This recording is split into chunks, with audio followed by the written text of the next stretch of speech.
नमस्कार. Welcome to my channel doctor Sayali's Ayurveda.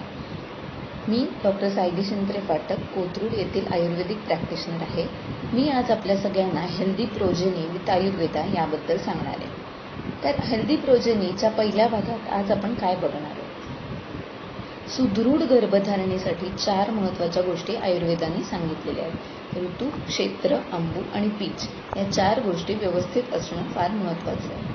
आता ऋतू म्हणजे काय, तर ऋतू काय अर्थात मेन्स्ट्रुएशन, पिरियड्स हे वेळच्या वेळी असणं, नॉर्मली येणं आणि रेग्युलरली येणं ही आरोग्यदायी गोष्ट आहे. दुसरी गोष्ट म्हणजे क्षेत्र अर्थात जे अवयव या क्रियेमध्ये भाग घेतात म्हणजे गर्भाशय आणि सर्विक्स हे 2 अवयव सुदृढ असणं, हेल्दी असणं ही दुसरी महत्त्वाची गोष्ट.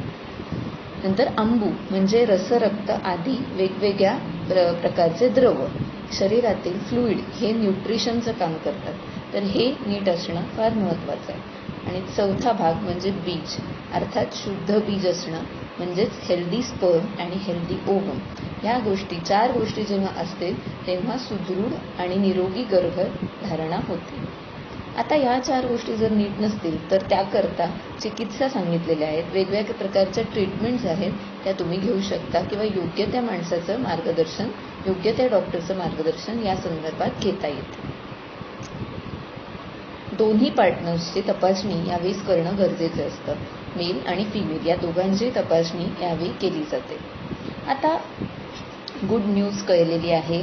घरामध्ये आई बाबा होणार आहेत, नवीन कपल जे आहे ते आई बाबा होणार आहे, आनंदाची बातमी कळलेली आहे. असे असताना सगळ्या घराला आनंदात उत्साहाचं वातावरण निर्माण होतं. पण येणारं मूल ही एक मोठी जबाबदारी आहे आणि ते मूल निरोगी असावं, सुदृढ असावं म्हणून काय केलं पाहिजे ते आपण जाणून घेऊया.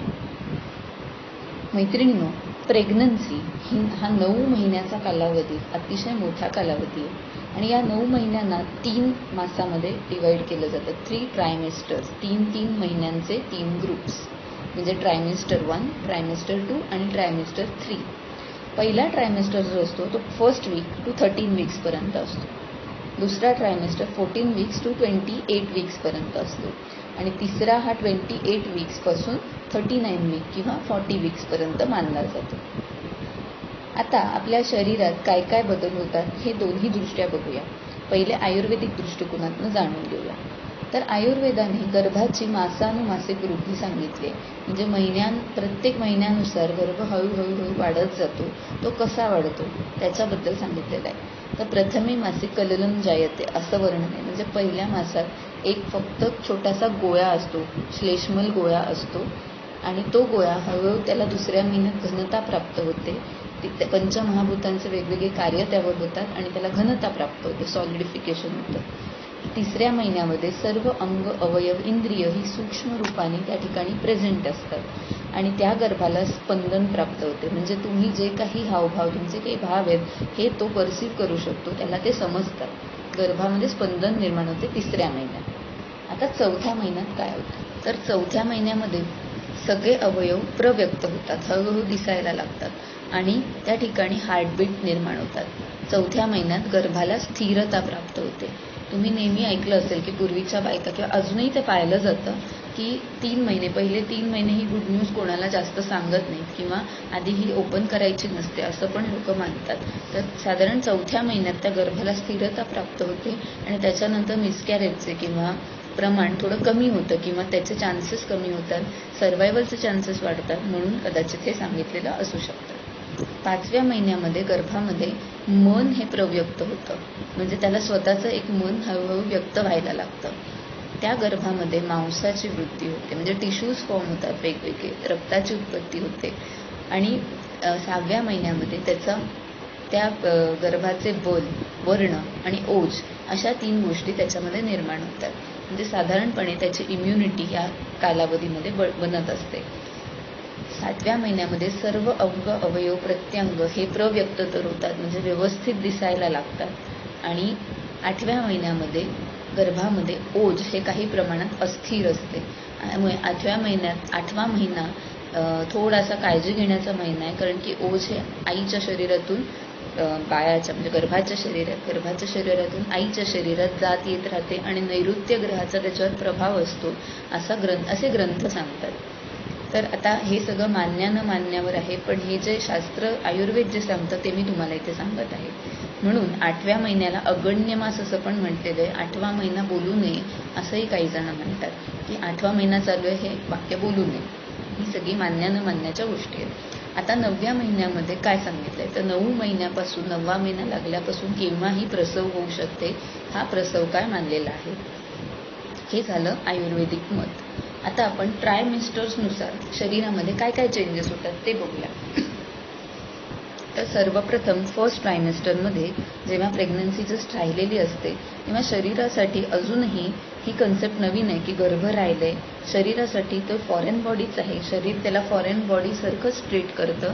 त्यामुळे तुम्हाला वेगवेगळे तीव्र सिम्पटम्स या फर्स्ट ट्रायमेस्टरमध्ये गर्भिणीला दिसतात. जसं की नॉशिया म्हणजे मळमळ होणे किंवा वॉमिटिंग, कोरड्या उलट्या होणे किंवा उलट्या होणे आणि प्रचंड थकवा, खूप प्रमाणात थकवा निर्माण होतो.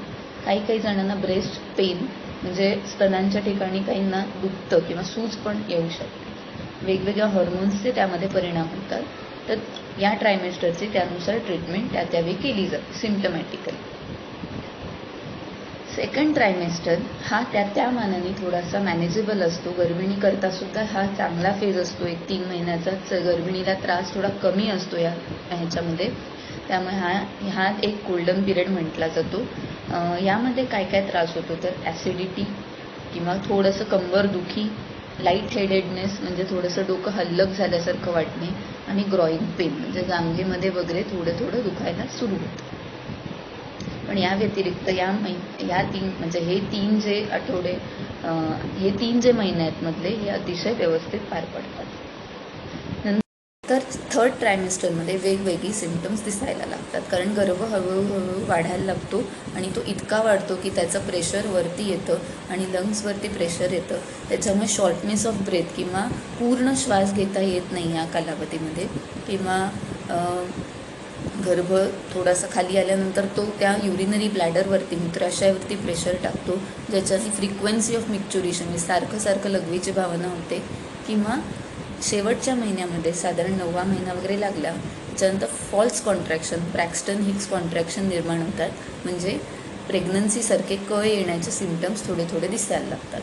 या व्यतिरिक्त पाय दुखणे किंवा सूज निर्माण होणे अशा काही गोष्टी दिसायला लागतात. तर त्याकरता त्यावेळेस वेगवेगळे उपाय केले जातात.